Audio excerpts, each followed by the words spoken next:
জয়গুরু।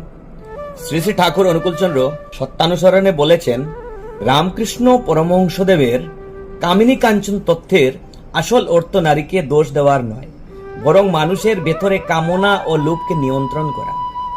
কামিনী মানে নারী নয়, কাম। কাঞ্চন মানে শুধু অর্থ নয়, লোভ। তাই নারীকে অপমান করা নয়, নিজের মনকে শুদ্ধ করাই মূল শিক্ষা।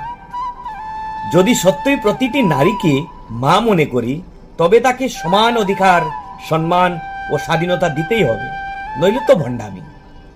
একইভাবে বর্ণভেদ ও জাতিভেদ মানবতার পরিপন্থী। যে ধর্ম মানুষকে ভাগ করে তা সত্য ধর্ম নয়।